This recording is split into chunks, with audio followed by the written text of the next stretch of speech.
All right, I think we're live, fellas, and we're back. United in the States weekly outline, weekly catch up is back, weekly wrap up. Can't remember what the show is called. United are back, literally and figuratively, right? The preseason started, and United are moving mad in the transfer market. But first of all, welcome back, Kevin from Football or Soccer TV. Kevin, what's going on? Not much, bro. Thanks for having me again. We got a lot to talk about, a lot to catch up on. 100%. And also welcome back my man Mo from Classic Man United, all the way Yeah, from London, coming in at the late hours. Appreciate that, bro. yeah, thanks for having me again. I'm so excited to be here. Like it's been ages that we've not done this, so I'm really excited and I have a lot to talk about. So like, yeah, I can't wait to get this rolling. For real, bro. Me too, man. Me too. I've been itching to talk Yeah, about this stuff, you know? I've been doing the transfer roundups, weekly, which is cool. It's all right, talking to myself, talking into the ether. But these conversations, with the crew where you get everybody's different opinions, I think that's where it's really at. Because this is a sport that's to be shared, not just for yourself. So I want to jump right in. I feel like we've had a really good start to the summer. United have been doing a lot in the transfer window, but just a few of the front office things that happened. Ten Hag was re-signed, or they extended him for a year. We had the front office ins like Ashworth, obviously, you know, uh, Vavell. I came in as that kind of like transfer expert or transfer guru for the summer, director of recruitment. Omar Barada started officially. Ashworth was already here, but then we brought in some coaches like Rude and Hake, and I can't remember the goalkeeper coach, the one we stole from Ajax, who was at Burnley last year. How are you guys feeling about the front office moves? Everything coming into place. Better late than never. What are your guys' thoughts on that so far? You want to go first, Mo? nah, yeah, I don't mind. Either or. Yeah. I'm really excited. Like Ineos, like they've really proven like okay, they mean business. They are not here to play.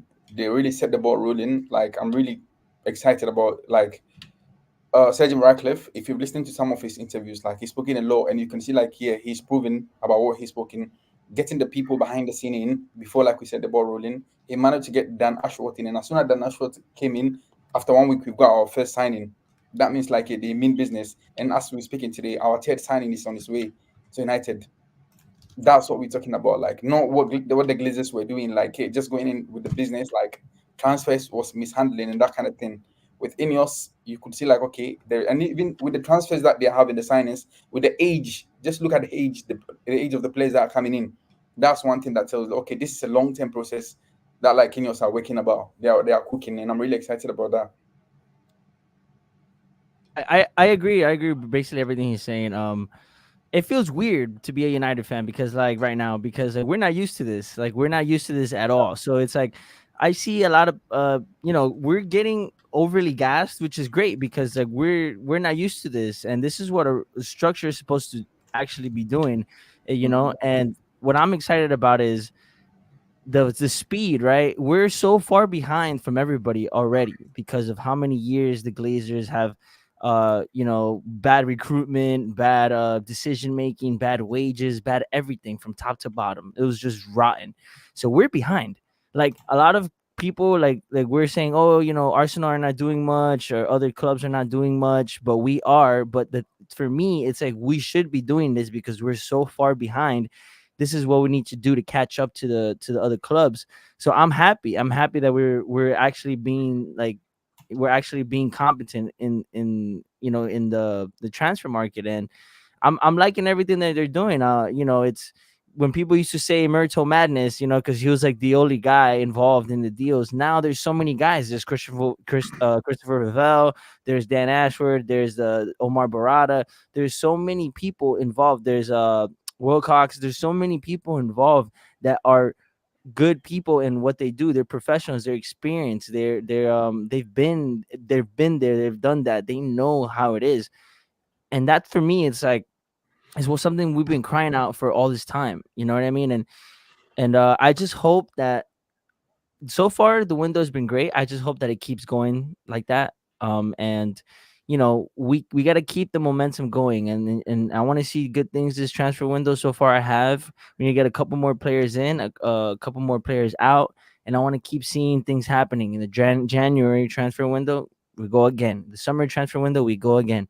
And I think that we will see that, you know what I mean? Because these guys are shown that they're serious, you know what I mean? So I'm happy with it so far, man. I don't want to get too overly gassed because, of course, you never know. And but, I gotta, me as a fan, I gotta believe in what they're trying to bring to us, right? Like, if I say, I'm not convinced, it's not right for me. Like, I want to give them the chance and the opportunity. So I'm behind them, and hopefully we get more players in. And you know what? The Ruud van Nistelrooy appointment was a great appointment as well, because he's definitely going to work a lot with our attackers, our strikers, because that we're very weak in that position. um and we scored like so many little, we scored the least amount of goals that we have in a while. So I'm happy about that appointment too. He's, Ruud van Nistelrooy was one of my favorite finishers of all time at the club, if even the world, you know what I mean? So having someone like that be a coach in the team, it's so important. Like, things like this are that signing is huge. That to me is a huge signing.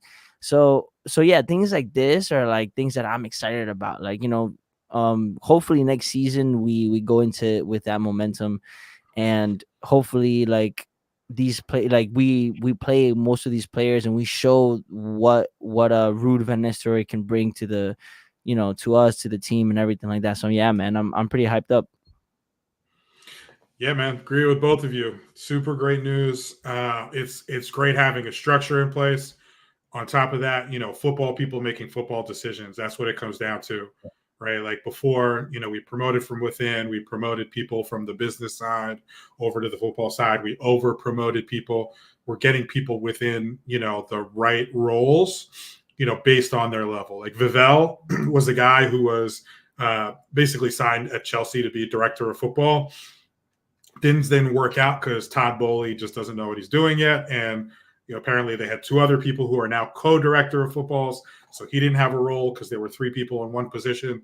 So he ended up leaving. But I think that's a guy who, he's almost like at a lower role than his talent. So it's like we have like a player in a lower role.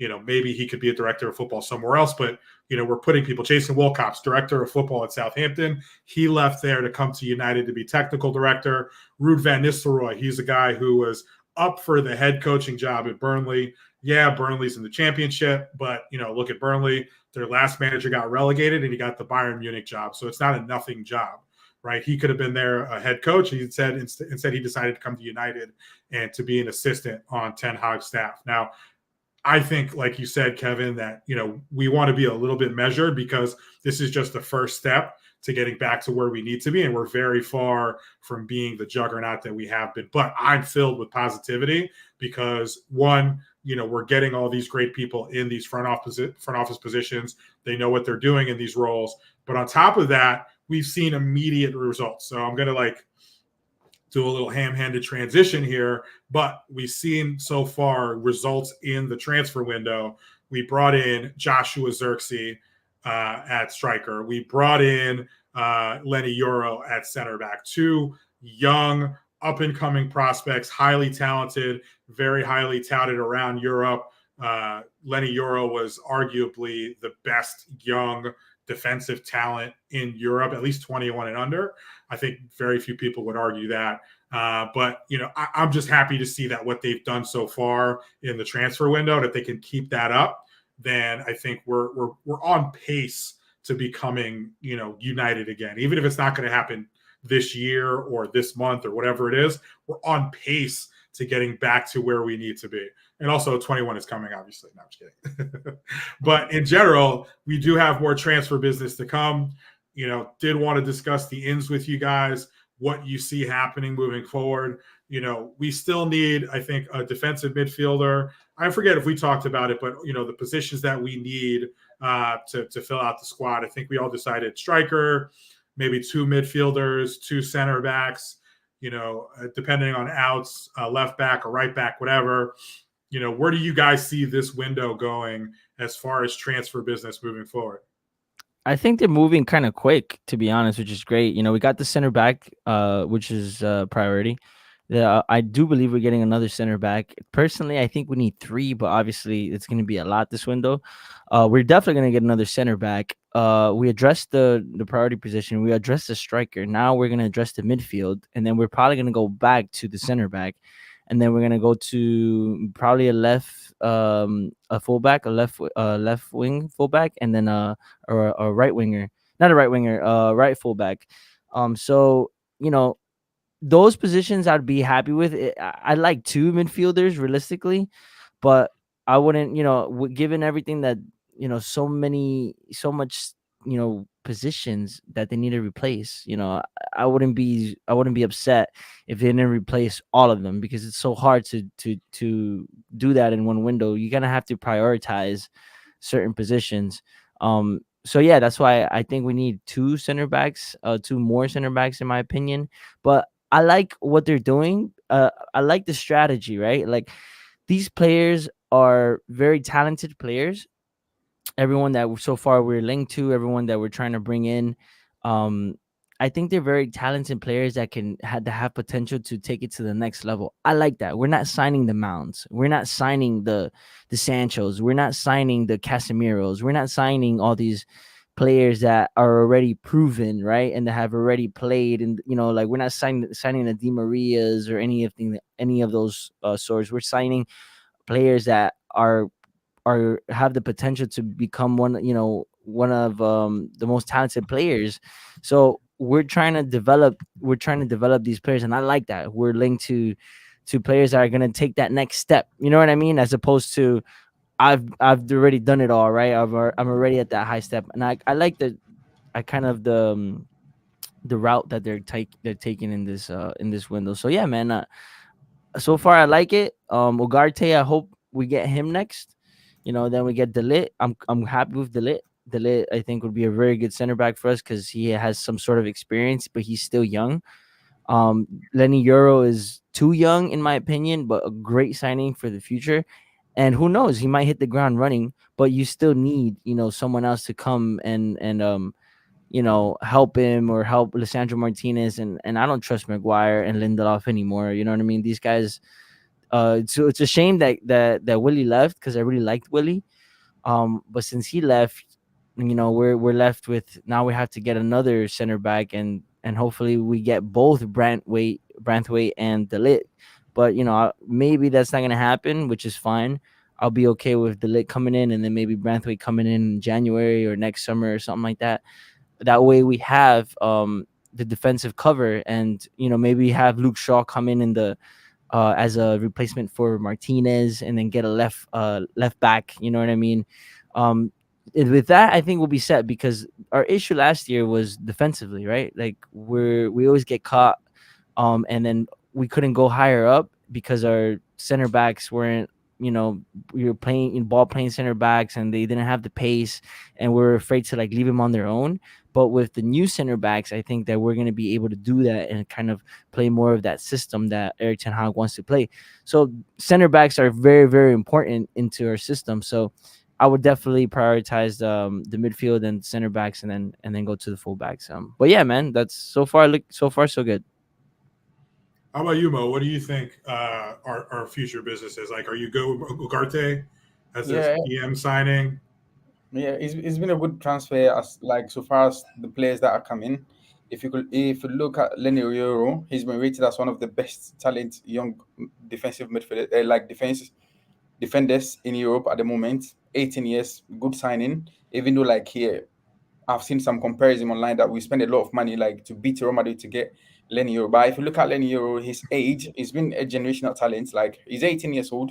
If we could nurture him, like he could get the confidence and the experience, we could benefit from him. If you look at his injury list, he hardly goes on injury. So like which is a good one because last year most of the issues that we've had was based on injuries that we've had. And looking at Lenny Euro's record, like the number of times he's had injury last season wasn't a lot. If we could get one more defender last delete, I'll be grateful if we get delete. But with what's the name? Gerard Bransworth of Everton. I wouldn't want us to get him because they think we are still the old United that we panic a lot to spend a lot of money and to get players. They want to take the advantage of United. How do you want to send a player that doesn't have European football experience more than 65 million pounds? A defender who is a kid, he doesn't have that experience more than 65 million pounds. They still think we are that old United that we want, like we spend a lot of money on defenders. I wouldn't go for Jared. I wouldn't go for him. I'd rather go for Delete. If you look, Harry Maguire still has 1 year contract left. 1 year left on his contract. His contract expires next season. Victor Lindelof's contract has been extended as well. 1 year has been activated, so his contract expires next season as well. So if we want to bring more central defenders in, unless we have to get some goings, do not forget John Evans has been extended as well. 1 year of Johnny Evans' contract has been extended as well. And Sergio Miracles made it clear that he's doing everything he could to cut the cost. Because if you could look, like the revenue of United, the outgoing was too much last season. And before Ineos came in, like the expenditure was too much. And he's doing everything he can to cut the cost. So if you have the likes of Victor Lindelof, John Evans, Harry Maguire, Lenny Euro, and who else do we have as centre back? Lisandro Martinez. We bring Matthias De Ligt in. 6 centre backs. We have 6 centre backs. And how much are all of these people taking? Which is quite low. That's quite low. We've not even spoken about the defenders, the central midfielders, and the strikers as well. So without, unless we have more outgoings, at least maybe if we could let Victor Lindelof or Harry Maguire leave, maybe one should go, because we cannot bring 2 people in and no one is leaving. That's going to be a problem. It's going to be like we are still compiling more players, just like Chelsea have like 3 sets of squad. Last season, Chelsea had 3 different sets of squad. We don't want to be like Chelsea. So unless we want to work on the outgoings before we bring in, and even though the center, if you ask me, we still need to sign someone on the left back, because we cannot rely on Tara Malacia and Luke Shaw for a whole season. They've proven to be unreliable, especially Tara Malacia. If you ask me, I would definitely send Tara Malacia on loan this season. If you ask me, I'll send Tara Malacia on loan, get some outgoing, and bring someone in. Someone that his injury record has been good, like Lenny Euro. Someone who can be reliable throughout the season, not someone who just start the season with us and then by January he's off the battery. He cannot play anymore until next season. We don't need someone like that. And coming back to the right back about Wan-Bissaka, I've seen stories about like Wan-Bissaka being linked to West Ham for 50 million, that kind of thing. We don't need to let Wan-Bissaka go. Wan-Bissaka has been that defender that like every Premier League club needs. That backup that will give you a number 1 starter at competition. You have Diego Dalot as number 1 starter. You need someone like Victor Lindelof, Wan-Bissaka. Imagine Victor Lindelof, or what was the name? Diego Dalot goes injured by December. Who are we going to rely on? A new signing who doesn't know the system of Erik ten Hag. If you could see, wasn't Erik ten Hag, Aaron Wan-Bissaka has proven a lot under Erik ten Hag. He's been a better player, a better version of himself under Erik ten Hag. If you ask him, if it's my opinion, we should leave Wan-Bissaka and Victor Lindelof. That right back position is solid, is cemented. That's the most reliable position that we can say like we don't have any problem at the right back. We have problems in the left back, in the centre back, midfield, on the wings up front, attacking. But the right back, we don't have any problem with the right back, unless we want to cause a problem for ourselves with the right back by selling Aaron Wan-Bissaka. And going in the midfield, definitely we need to bring Mano Ugarte in. We need someone with that dirty mind, someone who plays like what's this name? I've forgotten this Uruguayan player. Is it from Colombia? Arturo Vidal. We need someone who plays like Arturo Vidal, a dirty bad mind in the midfield, someone who can support what's the name, Bruno Fernandes and Kobe Minu in the midfield. And with Sofiane Amrabat, if you ask me, Sofiane Amrabat has been good, but I'll let Sofiane Amrabat go. I'll let Sofiane, because we had Sabitzer. We didn't keep Sabitzer. Sabitzer contributed more to United than was in Sofiane Amrabat. So what's the point of like letting Mano Sabitzer go and then keeping Amrabat? If you want to bring Ugarte, he did get injured twice though, Sabitzer. Yeah, Sabitzer, but if you're looking at his contribution, even though he got injured, but looking at his contribution to the team, he contributed a lot than Sofiane Amrabat. So what's the point of like? Yeah, but part of that was because Erik ten Hag didn't play him. You know what I mean? That was part of it. Towards the end, he started contributing a little bit more. But I get what you're saying. I just wish that he would have given him a little more game time so we had more to judge him on. But Yeah. I still think he's a good player. But you're right. Sabitzer played more, and he did contribute more. You're right. Yes, Sabitzer. Even though the Amrabat's situation is still pending, like the Ineos are yet to decide on his future. I mean, United, if he's going to stay permanently or he's going to leave. So that one is still hanging. On the wings, we have Sancho, which is like Sancho is back, which is good. We can rely on Garnacho, Sancho, Marcus Rashford. These people are Ahmed Diallo. With these four people, like I don't have any problem. Like that place is cemented. I just hope Rashford will just get his form again, and Sancho will come back with the form that he had at Dortmund, and we'll be solid. Up front, we have Joshua Zesky. Joshua Zesky is in now, and then we have Rasmus Holland. So I think it's gonna be a good season. It's gonna be a good season. If we get delayed and Manuel Ugarte, I think we are ready for the season. I Yeah. I'm happy too, and Sancho too. Like I want Sancho in the team because I could only see it as a good thing. But I don't know with this. I don't know because we've seen Eric Ten Hag. He doesn't pick Sancho. He picks his favorites. He doesn't rotate. So I'm just worried that he's not gonna do that next season because we need to rotate. We have a lot of wingers. We have a lot of people to play. Like if Rashford ain't playing, he could play Garnacho. He could play Sancho. He can play Ahmad. I just hope that he goes with the players that deserve the game time. You know what I mean?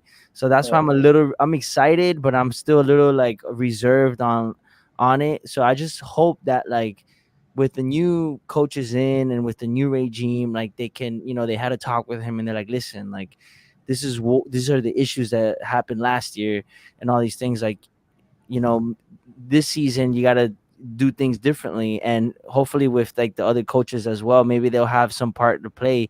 But at the end of the day, I think Eric Ten Hag is the one that's going to end up picking the team.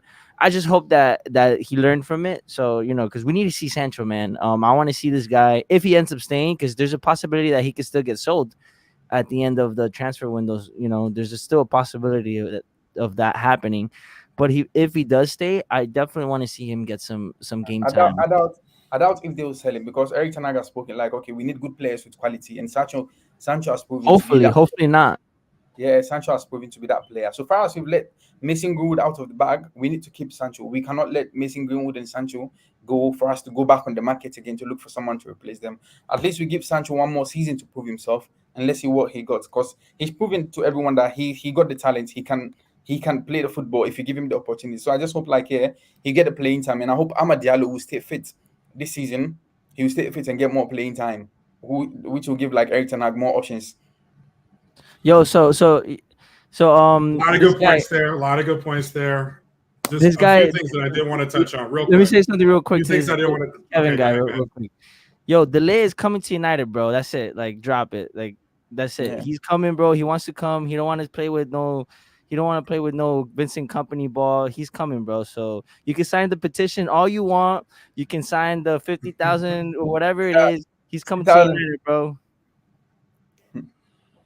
I don't know. I feel like this dude is just saying that Bayern is making a bad decision by selling De Ligt, and he's a good player. But you're right. Yeah. The petitions were out there. No, but for real, I know a lot of Bayern He's saying United fans. need a world class striker. I know Yeah, a lot we of do. Bayern But we fans, and they've been saying the same thing. That it's a mistake to let him go. Like that they should. He's, yeah, he's, he's their it's a guy. mistake. He's their guy.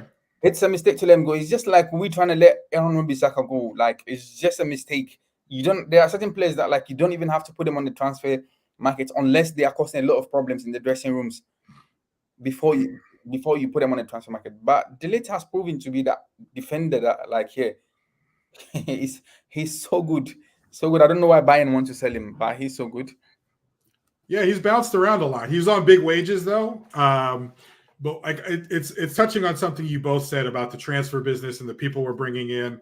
I agree. I think Ugarte is a good signing. I wanted Amadou Onana originally, but I've seen Ugarte play a lot. I've watched a lot of clips. I know how good he was at Sporting. I'm happy if we sign him. I know PSG is asking a ridiculous fee right now. They're asking for something like 70 million euros, which is more than what they paid for him. I don't think that's what it's going to end up being, but I think they're just kind of posturing the same way we are. And, the signings we're bringing, it's not just we're bringing in young, up and coming talent. We did that before with guys like Sancho and Mount, but we also handed out huge salaries for those guys. And Xerxes, it sounds like he's on something like 50K a week, 60K a week. So we're getting rid of he's like Martial. I think he's like on 90 or something like that. I think it No, no, was. I know. I heard that too at first, but then I heard multiple other sources that said it was more like 55K a week, Whatever it in that is, at range. least it's not like over 200 It's like not we the always. 250 that Martial was on. And Yeah. then, Exactly. Euro, I heard he was on something like 120, 130. I get that. Maybe that's a little high. But, looking at him, he started at 17 in league, one of the top, 5-7 leagues, right? One of the top leagues. He started almost every game in both League and in the Europa League. And it's not like they were some trash, relegation fodder team. They finished fourth. And a 17, 18-year-old playing center back, you're getting this guy who was going to go to Madrid. Yeah, you got to pay him a little bit more. But, I think it's money well spent. I don't think they spent too much. And Varane was on something like 350K a week. So they're replacing these older, more expensive players with these young guys. And even De Ligt, right? Like De Ligt is supposed to be on like 260K a week. Apparently he's going to take a pay cut if he does end up coming to United. And like that just shows kind of the pull that we have now and the way we're going out there and moving and we're getting guys to come in and we're reining in the spending and we're making sure. And this guy's actually talking his wages are a problem for us. Bayern want to cut wages. Yeah, exactly. That's what we did with. Bayern That's want to what we sign did with you guys. Varane. That's what we did with Varane. Yeah. That's why Varane. We wanted to get rid of Varane because he was on high wages. He's also older. I mean, he's 30. He's younger than Maguire, but like he's not the player he was 3-4 years ago. I would have kept him. I would have kept him and got rid of Maguire. But I get why they got rid of him. It's because of the wages. So it's kind of the same situation with De Ligt. Also, you got to think about how hard it would be to keep Varane and sell Maguire, sell Lindelof. But yeah, I agree with both of you guys. We need to bring in a fullback, probably a left back. I would love to get De Ligt and Branthwaite, and it sounds like Everton are in financial trouble again, right? We thought they were out of trouble because they sold someone to Lazio. They sold Onana for 50 million to Aston Villa, and then they looked like they were trying to hold out for they're trying to hold out for big money from us. And again, like Mo said, we're not the same United spending that money. And now their financial takeover, talking like it's FIFA, but the ownership group, they pulled out because of the debt the last group put in place. So it sounds like they might not get bought. So it sounds like they may have to sell anyway. So maybe United come back in with that sneaky third bid and we say, okay, how does 38 million sound now that you don't have any money?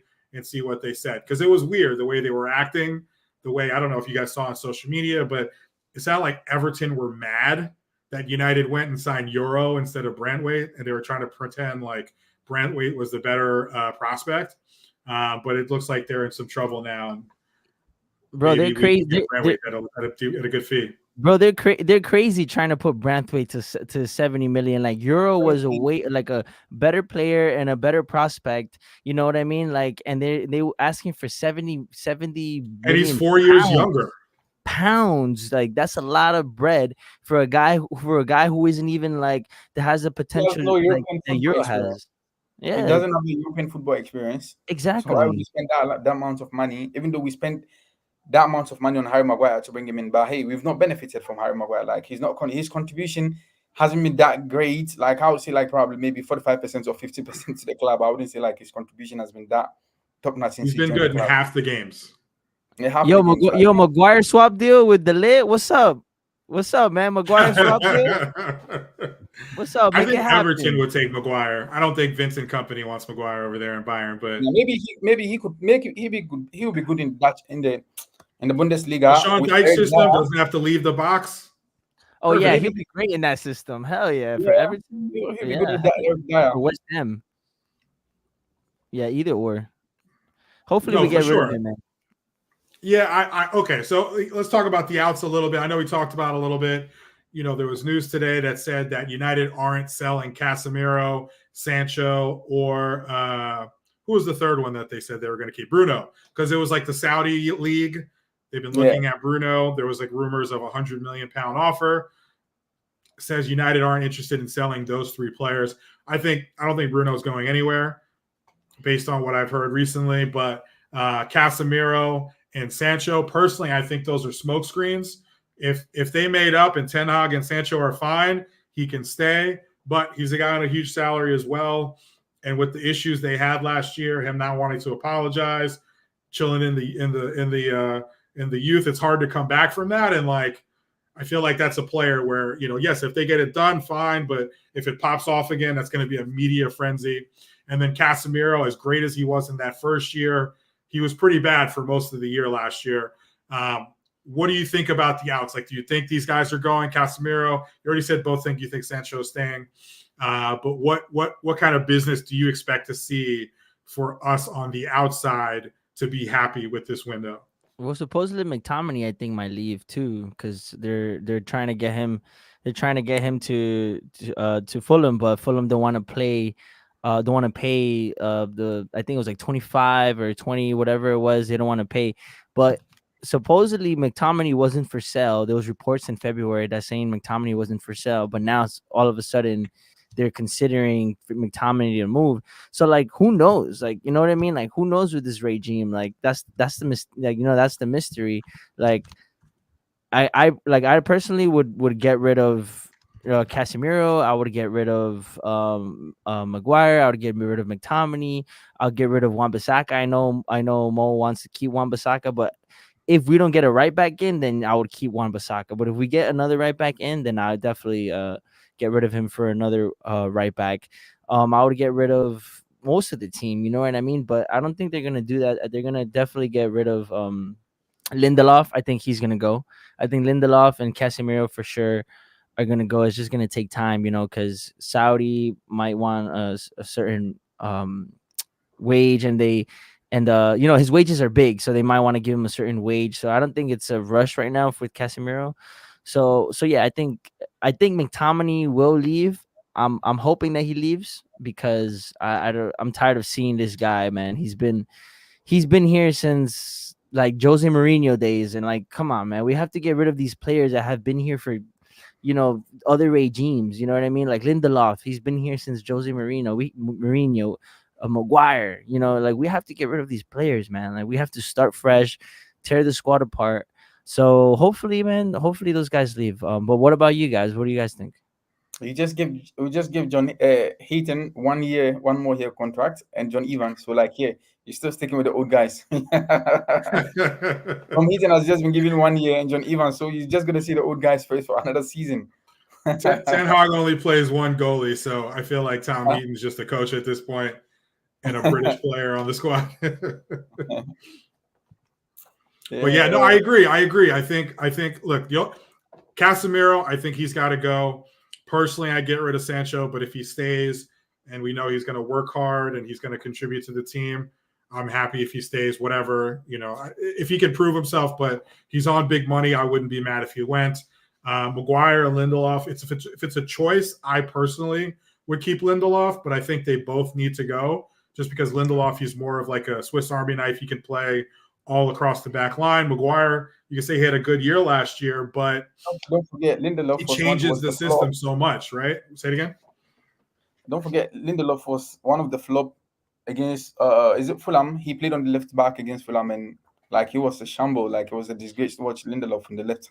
And like, no, of course he's not a left back, but he can fill in a pinch, if you need someone for that roster spot. And he was good when Lisandro Martinez went down. He played left center back next to Varane, and we were good in the games that he started until the FA Cup final, and he got beat within like 45 seconds for that header. I agree. Lindelof is not United quality, and I think he needs to go eventually. But if it's a choice between him and Maguire, I think we need to change the whole system to suit for Maguire, where I think Lindelof can plug in. But no, I agree. They both need to go. McTominay has kind of won me over, similar to Aaron Wan-Bissaka. If you asked me 6 months ago, I would have said both of these guys need to go. But McTominay, if you have a guy like that in the squad, it's not terrible. If he's there for another year and then he moves on, he doesn't complain. He knows like the club. He can come on and score, big goals. But again, I think he's a guy who should be gone. If not this summer, then by next summer. If he plays as a striker, I'd keep him, but he's not going to play him as a striker. He's going to be in the. Because think about it, as a midfielder, this guy is bad. It's trash because I agree. He's only good in the air. His touch is terrible. He can't pass. Yeah, but exactly. He used to be good at dribbling. Even that's kind of left him. Exactly. But he's a guy who can like shithouse. He can come in late in the game. He could win headers. he could get like on the end of stuff in the box. I 100% agree with you. He's not a guy who's going to be in there and we're going to play champagne football with him. But, I don't know. You know what it is? It's when they were singing Sweet Caroline on the bus after the FA Cup victory, and he was in there with Tom Heaton and what's his name, Darren Fletcher. I think that kind of changed me, where I was like, okay, this guy can stay as long as he can party like him and Rasmus. When we win trophies, then he's cool in my book. But no, I agree. He's a guy. 18 months, like start of next season, McTominay shouldn't be here, but he's like lower on the list for me. And then Wan-Bissaka, yeah, he's a great fit, I think, as a guy off the bench. It's just like, is he happy? Like Southgate is gone. Maybe he thinks he can get in the England squad, with all the injuries and the problems they have at right back. Maybe he thinks he has a chance, so he wants to go somewhere to play. So, we'll see. We'll see what happens with this, guys. The one thing I did hear today is that it's possible that Antony can go on loan, or United will let him go if anyone will cover his salary. What do you guys think? You guys both want him to stay? Yeah, Antony definitely has to be on the bus to a different club. Please, bro. He's not Brazilian. He's Peruvian or something, or Bolivian, bro. This guy is not Brazilian, bro. Please take this guy, please. We got guys cover since much. Yeah, no, I agree. I don't think he's a useless player. Like, he's a very good presser, but that's not what you're being paid for. Antony, you're an attacker at United. He'll be good for probably maybe a team like West Ham or Aston Villa or something like that. But at United, the pressure there is too much for Antony. Now that we have Sancho back, I'll definitely put Antony to a transfer. Like, just give him one season in a different Premier League club. Just send him elsewhere for him to give him the confidence, like to get the experience of the Premier League, where he'll get a regular playing time. Not at United that first team start is not guaranteed. Like, he's not going to get that slot. So it's better you take him elsewhere, let him get the playing time, let him get the confidence, and then bring him back next season. But he's not United material at the moment. Like, he got the talent, but not at the moment. Can you believe like that a Bielsa team? 80, yeah, Bielsa team. I think he'll be good. But can you believe that 80 mil for this guy? Like, we paid. Like, it's crazy. You know what I mean? Like Ineos wouldn't, like, now looking at how they're moving, they would have never done a deal like that, or Mount either. Would have never paid like what 60 pounds, 60 million pounds, or 70 for Mount. Like, that's disgraceful. I think it was 55 million pounds with some add-ons, but I don't think he's hitting those add-ons with the injuries. And we could have waited. He had 1 year left on his contract. He barely paid because he was injured. We could have got him for free if we really wanted him, but we ended up giving Chelsea like 60, like you said, 55 or 60. That's embarrassing, man. You know what I mean? No, it is. And we said this before, like last week or during the week, is just so much more, like, I feel with so much more confidence knowing that, like, it's Omar Barada, Dan Ashworth, right? Like Jason Wilcox, Vivell, like, knowing these guys are walking into these meetings, and it's not, Richard Arnold and and John Murtaugh flying around, doing some crazy Euro trip, just, handing out as much money as possible. But no, it's insane that we spent that much on Antony, and it was a panic buy. We spent a lot on Casemiro as well, which was a weird, 30 years old, 31 or whatever he was, 70 million guaranteed. He was great that first year, but that's not the kind of signing that will give you long-term success, especially with those big wages. United link with Zubimendi. I don't know. I haven't heard anyone, I haven't heard Romano or Ornstein, link us. I feel like there's a lot less crazy rumors out there these days. And again, this is about how well, we're working these days. And maybe there's no leaks. Maybe we're not encouraging the leaks. Maybe we're not encouraging all this random stuff to be out there. But I haven't heard. It's usually there's going to be a credible link with someone if we're actually in on them. I don't know. Are you guys familiar with Zubimendi at all from Real Sociedad? Yeah, he's good. He did well in the final. He did so well. I would like Zubimendi. He's that kind of player that you can rely on. He's just like Fabian Ruiz. I like Zubimendi. He's good. It's good, but I haven't heard anything I haven't read anything official. United did link with Zubimendi. I haven't heard anything, and haven't read anything. I like him, but the thing with Zubimendi is he has a release clause, and I forgot what the release clause is. Is it like 40, I think it's 50? 50 million Yeah, euros. something like that. And the thing is, if we're gonna do a deal with Zubamendi, we're gonna have to do like a payment plan type thing, like we did with Xerxes, where we ended Just up paying more than, you know what I mean. So I don't know. That's the problem. Like we can get him, but we're not gonna be able to pay them the whole 50 million up front.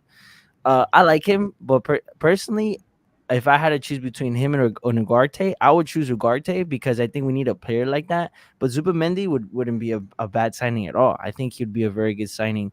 will be a very Um, good.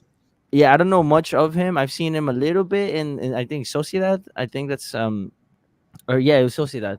Um, and then I've seen him a little bit in the Euros too. Like he was really good in the Euros, but you know, I don't want to base it too much on the Euros because people do good for their country and then they do bad for their club. You know what I mean? But he's definitely a good player. It's just if we can get that deal done, I don't know. You know what I mean? But I think we need a player like Ugarte in my opinion. So I would definitely go with Ugarte first, and if we have the opportunity to do Zubamendi, I'll definitely do him. Do uh, a deal to do Zubamendi as well. Yeah, same. I think the profile of Ogarte is what we need.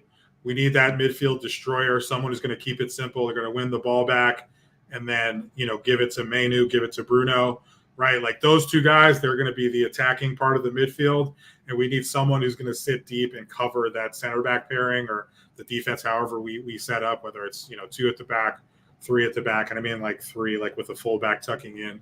Yeah. When we're setting up with the ball, but I think someone like Ugarte is good. But I like Subamende. It's not going to be a both situation. I don't think we don't have money like that. But if we had to get a replacement and Ugarte, for whatever reason we couldn't get him, I wouldn't be mad if we got Zubamendi. With Ogatis, I'm very positive that it might be like finalized by Monday. Like we could get it here. Here we go by Monday. I'm very positive on that. On Ugarte, you think? Yeah. I wouldn't be surprised the way we're moving. Yeah. The way we're moving, we could get here we go by Monday, and I'm really, really keen on that to see the here we go. We do need a controller though, as well. So I would, I definitely would look into that as well. But hopefully, PSG want more. Supposedly, they're quoting him at was it like 60, 70 or something like 70, that, which is 70. more than what they got him for. They paid 60 last summer, and he didn't play that much. Like Crazy. He wasn't bad this year. I hope it's just a smoke screen. Sell him. I hope it's just a smoke screen to like maybe bump up the price a little bit. But if they're not gonna budge, then we're not gonna get him. You know what I mean? Because there's no way we're paying that much for. I don't think Ineos will pay more than 70 million pounds for any player this season because we are not in a rush. We are building a new team. We are not playing Champions League football, so like we are not in a rush to get players to fill in the gaps. It's just like building a new team. Look at the players that they've brought in, the ages that they've brought. Euro, 18 years. What's the name? Zesby, 23 years or 22 years, which is good signing. Yeah, 23. So like I don't think Ineos will spend that amount of money on Ugarte.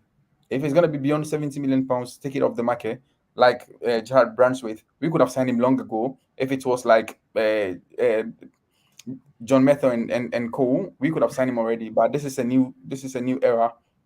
90 million pounds, not a dollar more, or not a pence more. Anything more than 60 million pounds, take it off the book. Right. No, I agree. And listen, PSG, I think they're playing the game. There's also talk of a loan with like an obligation to buy, which would be perfect for United because that's not money that's going out this summer. It makes it more flexible for them. Should he get in? Should he try Kante? Nah, hell nah. He's injured. You know what? His Euros performance. Yeah, that's what I'm saying. But that's perfect. That's the perfect thing for him, right? Like it's slow paced. It's not fast paced. Like it's perfect for a player like Kante. But in the Premier League, this guy gets injured too much. Like he's not going to be able to, it's going to catch up with him. So I don't know. I wouldn't take him. He was also in the Saudi league too. So he kind of had the year off, right? Like he could rest.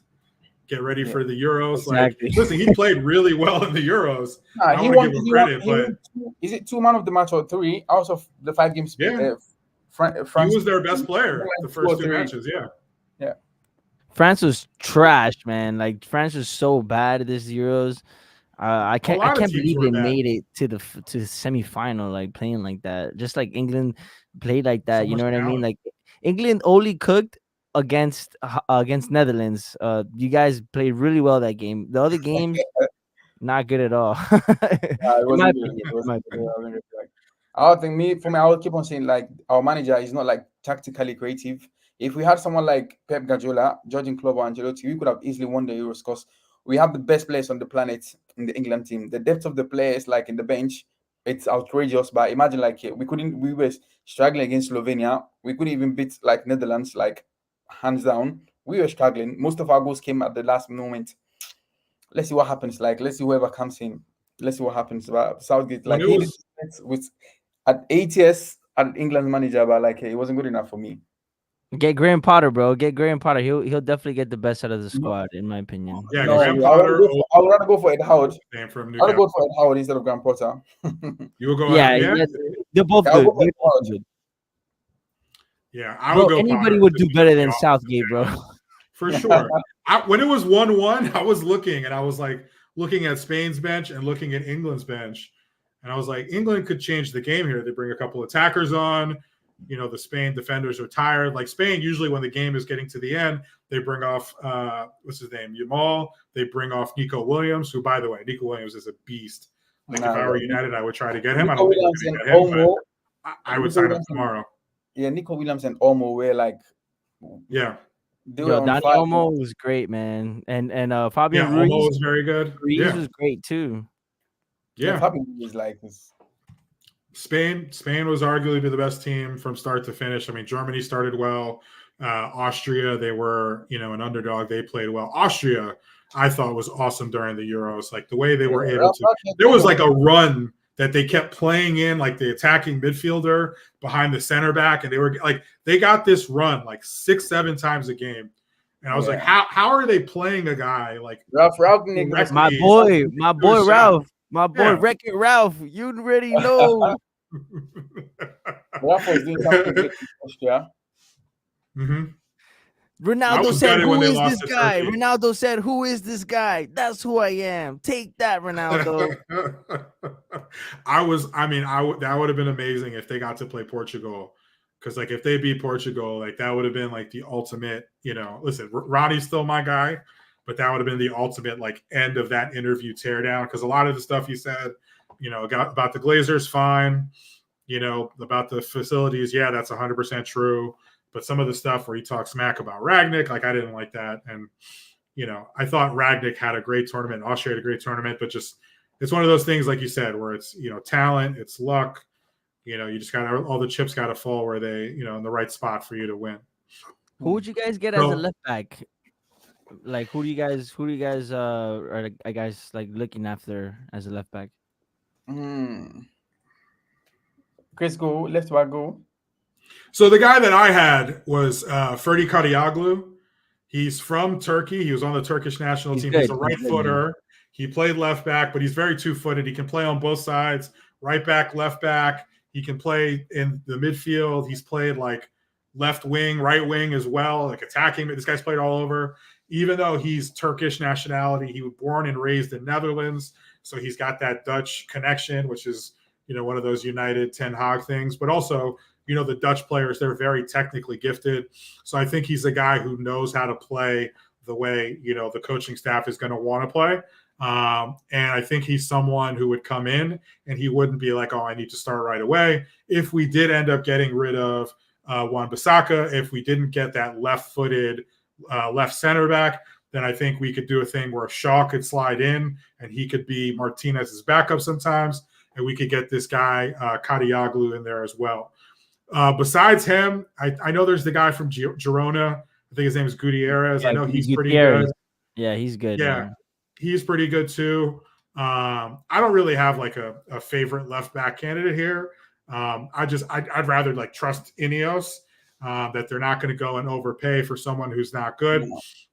And going back to what you said, Mo, about Malacia, I was actually like watching some games from last year and the last 2 months. I watched when we beat Valencia at home in the Europa League. We actually lost the away leg and got knocked out, and that's when Licha got hurt.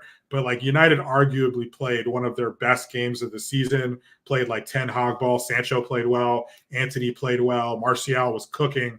And Malacia played that game. And this kid was getting cooked left and right, like the entire match. So, even then when he was still healthy, he was still like a risk. So, having a knee injury for a year, I'd love to see this guy move on loan and either regain his confidence and regain his form. And maybe he can come back next year. But I definitely think we need to bring somebody in. How about you, Kevin? For me, anybody on your radar? Maybe I'll go for Destiny Udogie. Destiny Udogie of West Ham, Tottenham. Destiny, he's been one of the young players that emerged in the Premier League last season, and he's proving to be like that guy with his confidence, his height, and he's very good on the left back. Like his attacking pace is really good, just like Luke Shaw. He's always in the midfield and covering up in the left back as well. So I'll definitely go for Destiny Udogie, or I'll go for Sergio Reguilon. I'll bring Reguilon back. If we don't have an option, I'd rather go for Sergio Reguilon again. Because he's been to United under Eric Ten Hag. He knows our system. So bringing him back and merging him back to the team is just like bringing an old player, like bringing John Evans back to United again. We're definitely getting a left back at the. That's the one thing which is good because we need it. You know what I mean? Who it is a mystery.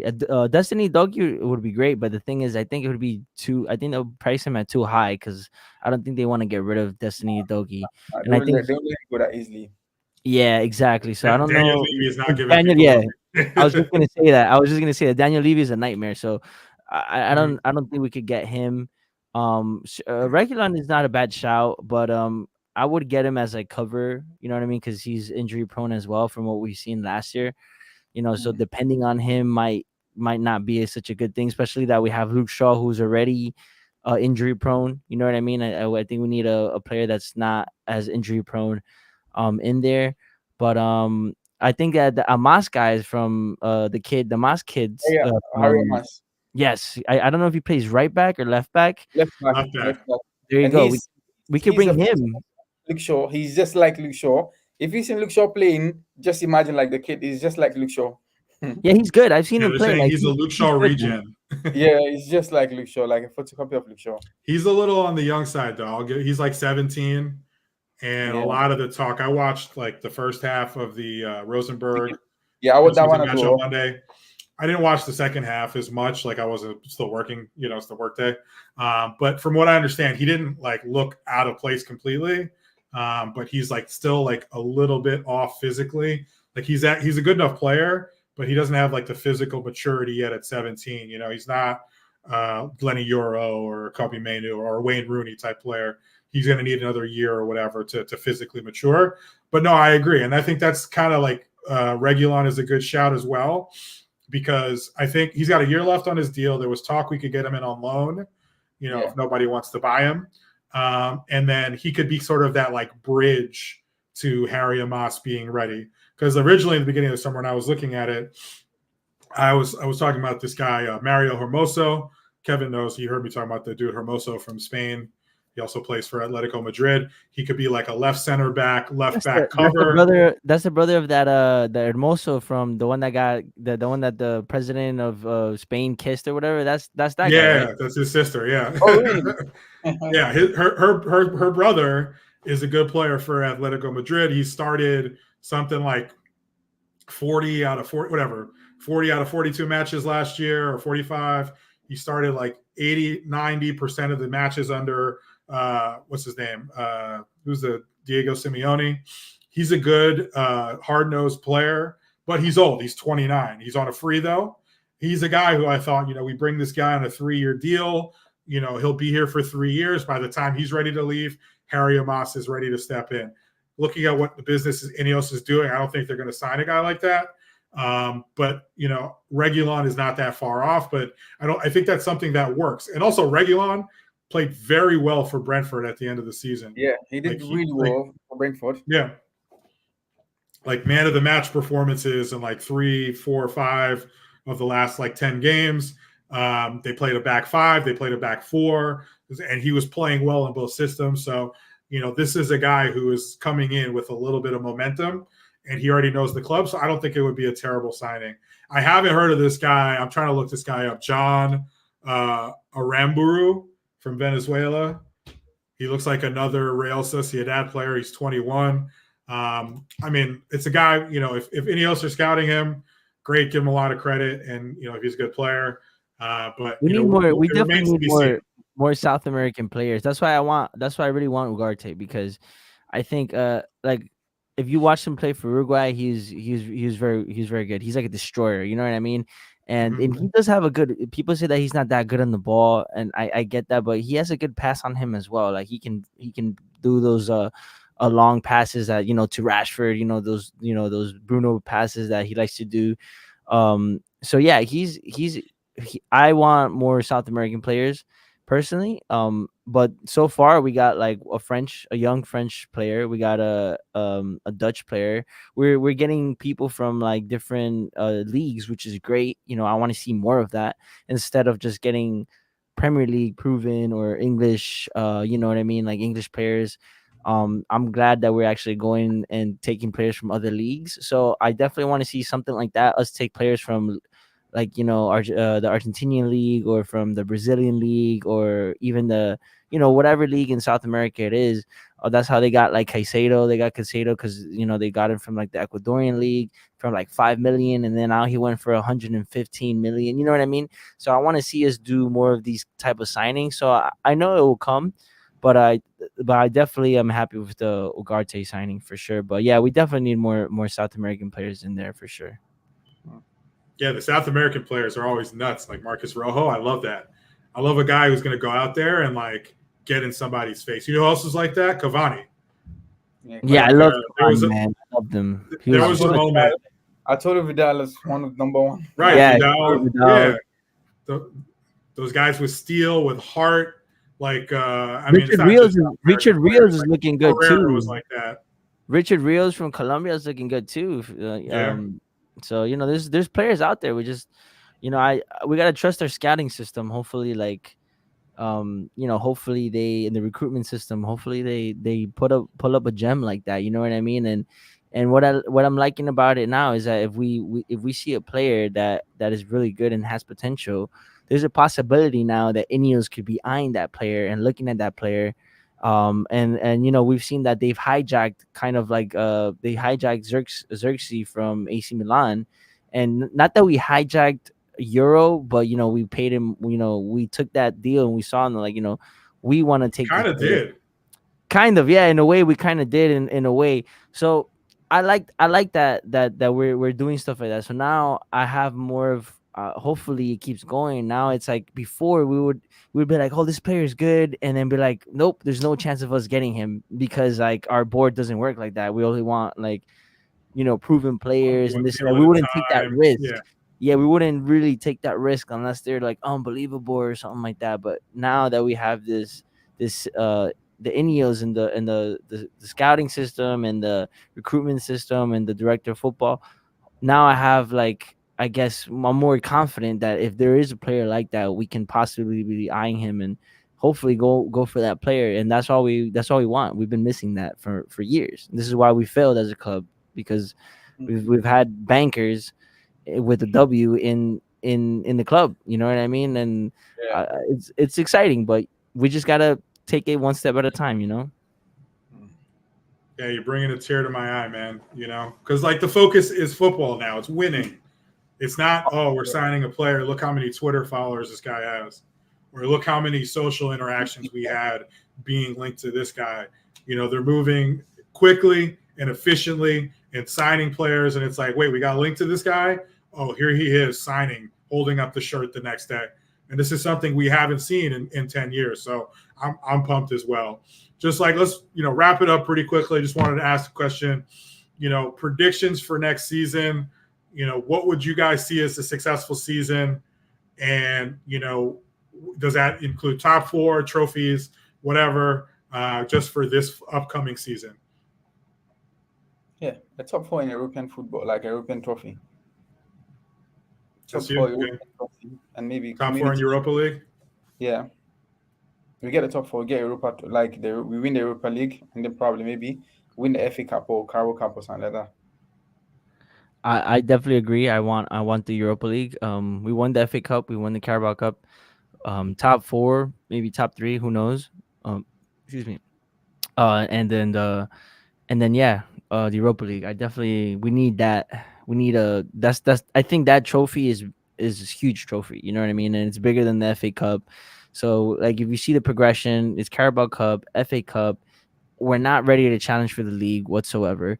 So let's Yeah. go out there and get the Europe and get a European Cup. Get the players, these new players, to get like confidence in them already. You know what I mean? So at the end of the day, all roads lead to the dugout. So we can be saying, "Oh, Ineos are doing good." Yeah, you know what I mean. We're gassed, like we're talking right now. But if at the end of the day we don't perform, or the manager doesn't perform, or the players don't perform, then what does this matter? You know what I mean? At the end of the day, all roads lead to the dugout. So we hopefully should be aiming for that. And I guess if we don't get there, I would count it as a unsuccessful season. You know what I Yeah. mean? Yeah. Personally, because we won a trophy last year, and then even if we make top 4, I don't think it's enough. But yeah, man. I'm liking that they're getting the squad depth, and that way, like, there's no more excuses for Eric Ten Hag. I don't want to hear excuses about injuries like that. I don't want to hear excuses about the structure. I don't want to hear none of that. You know what I mean? Like, now you got to perform, Eric Ten Hag. Like, you've been given the tools. You've been given the board. You've been given the backing. You've been given the tools to perform. Now you got to perform, and hopefully he does, because at the end of the day, me, like, I don't want this guy in, and I wanted him out. But at the end of the day, I gotta trust what Ineos is doing. I gotta trust that they made the right decision. You know what I mean? And and I want Eric Ten Hag to do good. I want him to do well. At the end of the day, like, if he does well and proves me wrong, nothing would make me happier. I just want him. I just wanted him out because of what I saw. For me, it wasn't good enough. But I'm seeing a lot of positive things. So hopefully this season could be a good one, man, because I don't want to see a season like the one before, bro. I can't do that again. And the good thing as well is Van Nistelrooy is there. I think like I was mentioning earlier, I think he's a really good signing. And like, just let me just throw it at you guys. You know what I mean? If Eric Ten Hag does really badly, maybe they thought about, like, maybe they putting him in there so they can get rid of him and then have him take over. Who knows? You know what I mean? And he was a great manager under PSV. Like, Yeah. he cooked. You know what I mean? So I have that, like, confidence. You know what I mean? Even if Eric Ten Hag does bad, we have a plan B. You know what I mean? And before, we didn't have a plan B. We were like, oh, who we're getting, and maybe that's why they didn't go with getting rid of the manager, because they didn't have like a proper plan B that they thought would be great for this. Maybe they're like, you know what, we need more time, or this is not the right guy. Let's let's keep it. Let's keep Eric Ten Hag, and he won a trophy, but let's give him the backing. Let's have a kind of like a security blanket in case. And that's what big clubs do. They have plan Bs. They prepare for, if something bad happens, we can do this. We can go this route. You know what I mean? And I'm seeing that being put into place slowly, and that makes me happy. You know what I mean? So hopefully we cook. Hopefully it's not that he gets sacked, because I don't want that. Like I said, I want him to do well. Hopefully it's not, and we can actually see some progression, because this is going to be his 3rd year. You know what I mean? And we got to see that progression now that he's given the players to play his system and everything. So yeah, I'm gonna say top 4 or 3 minimum, top 4 or 3 minimum, and Europa League. Yeah, I mean, I agree with everything you guys are saying. I think first of all, my predictions are what I think is a successful season. I think it's Champions League football for the following season and a trophy, right? I'm being as ambitious as I think I can be. It could be like in like Mourinho's first year, he finished 6th, but he won the Europa League, and that got him Champions League, and he won the Carabao Cup. If we win the Europa League and the Carabao, or the Europa League and the FA Cup, and we get Champions League, obviously I don't want us to finish 10th or anything like that, but like if we're in shouting distance, because a lot of teams are playing well and we finish 5th and we have a decent season, the football we play is good, and we're scoring goals, but it just so happens other teams are doing better, or we prioritize Europa at the end because we know we can win it. It's a trophy. then I think I would be okay with that. I think this year is going to be, even though things are in place and we're doing well, even with the front office, this is still the first year where they're figuring things out. So I'm even giving the front office a little bit of, more of a leeway and more, credit, because they're doing everything at the last second by the seat of their pants without a year of planning. I think starting next summer is where we got to really ratchet up the standards, because next summer is when we should start to feel like we're united again. We know this front office. We know they can make the right decisions. We know they have the people in place. We know they can make the right signings. We know that, $221 million or £1 million loss from the COVID years is off the books. So the PSR situation is not as bad as it was in June. Starting July 1st, that loss was off the books. So we know there's going to be money to spend moving forward. So I think from the top of the organization down, that's when we start to ratchet up the expectations. I think we need to hit top four or get into Champions League football next year. I would like to win another trophy on top of that. I would like us to start playing the football that Erik ten Hag was hired to play. He is a good coach. There was a bad situation for him and every manager before him since Fergie, but that's gone now. We know we have the people in place to put him in the right position to succeed. So he needs to succeed. The players need to step up as well. And if the players aren't playing well, then they need to be moved out. And we know this is an organization that will do that and knows how to do that. And we've seen that so far this summer. So while I think, I'm going to give the team a little bit of leeway because there's a lot of new players coming in, younger players. They have to gel. Lenny Euro, I hope, people aren't too, the media is going to come for him the second he makes a mistake. And he's a young player. We didn't buy him for this year. We bought him for the player he's going to be at 21 when he's going to be a world beater. But at the same time, he did come to United. You have to perform, right? Xerxes, he's a guy who's going to split time with Rasmus Højlund. He's coming from the Italian league. He needs time to adjust, but he's a very talented player. He also needs to perform. So I'm going to give him a little leeway. I'm not going to jump on them early this season. I want to see them gel and build up to something at the end of the year. But you're right. The expectations, they have to start ratcheting up because we know we have the front office in place. We know we have this good coaching staff in place. We know we're putting the right players in place. They just need to, put it all together and reward the fans for the crazy, outstanding support that they gave them last year and the last 10 years in general. I don't want to hear no excuses for this guy. You heard? No excuses. Look, if everybody gets injured, it's not an excuse. It's not an excuse. If they have injuries like they had last year, it's not an excuse. But if people are healthy and we aren't playing well, then yeah, we got to look at making changes. Next year, I want to see a style of play. Number one, a style of play, because we barely saw that because of the injuries and everything, right? So I want to see a style of play. I want us to score more goals. If defensively, if we let goals in, that's okay. You know what I mean? It's gonna happen. But we need to score more goals. I want to see that, and I don't want to see this manager falling off with players. I don't want to see that. He's got to manage the likes of Euro. He's got to develop the likes of Euro. He's got to develop the likes of Xerxes, and all these other players that are going to come in. What's the point of getting all these players if we're not going to be able to develop them? So I want to see some sort of development. I want to see some sort of structure. He's been good with young talent so far, though. He's been good with Garnacho and Menu. Collier, Toby Collier is coming through apparently.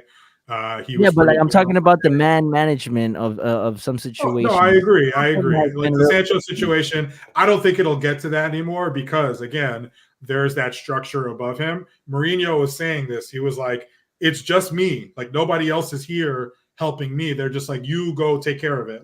So hopefully that brings the pressure off his back. Exactly what you're saying. I agree, yeah. And listen, having a guy like Ruud in the locker room, where listen, Ten Hag, he played at the top level in Netherlands. He never made it to Champions League or anything like that. But a guy like that, players at United, they don't look at you the same. There was a thing with Giannis Antetokounmpo, who plays for the Milwaukee Bucks. His coach was Jason Kidd. And he was like, who's this guy talking to me like this? Let me go Google him. He Googles him, and he watches all these YouTube clips of Jason Kidd, Rookie of the Year, finals, NBA champion, play assist leader all these years. He's like, oh, this guy can play. these professionals, yeah, they're professionals, but they still have the egos. Seeing a guy like Rude, that's going to help keep people in line, I think. Yeah. And also, it's not like it used to be where it was just player power. I think the players know that if they don't perform, they're moving out.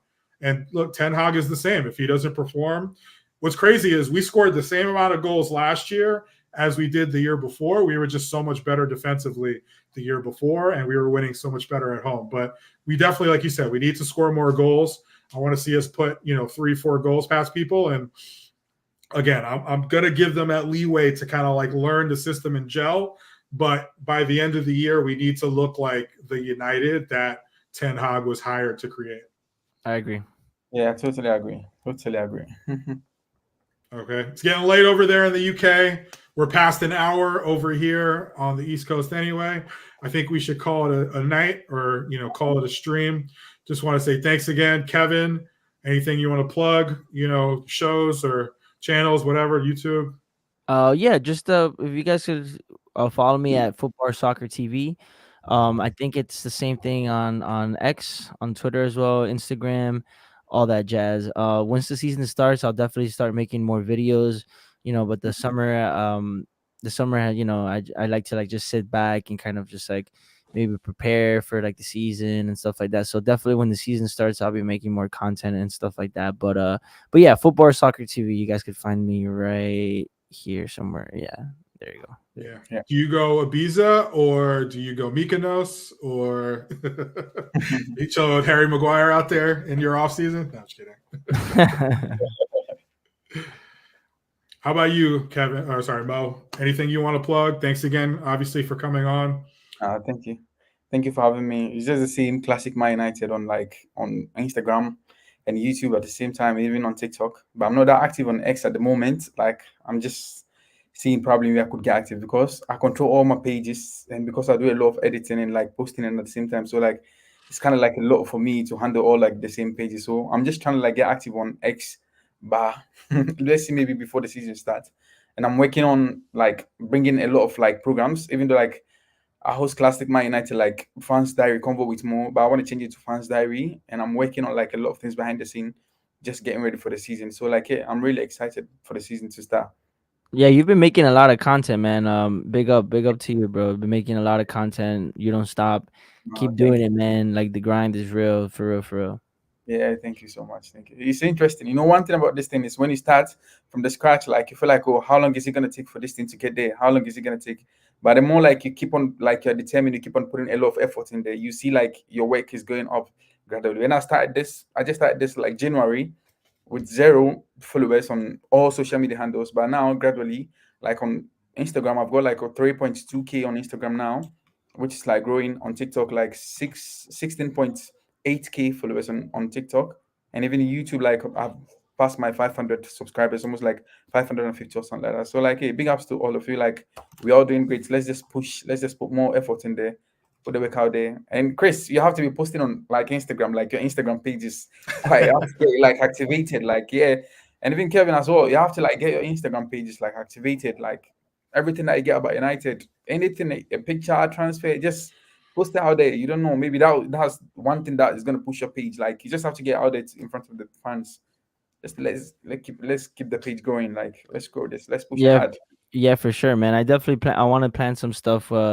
With my brother, he's a videographer, so he want to go to like how you go to games, Mo, and then sometimes like outside, you kind of like talk to people. What I want to do is I want to go to like there's bars around here that play the games, and a lot of fans go there. Maybe like outside the bar, just kind of just like talk to people and do content and stuff like that. So I'm gonna start doing that when the season starts with my brother. So definitely, man, it's just is a little hard with life, but like you said, you gotta keep the consistency is key. You just gotta keep going and keep Especially going. you've got someone helping you. Imagine me, I do everything alone. I go like with my camera, my tripod, I shoot the videos instantly. I have to edit something to just put on Instagram. Come on, do all the editing, control, like put it on Instagram, put it TikTok and YouTube at the same time. And I got my full-time job at the same time as well.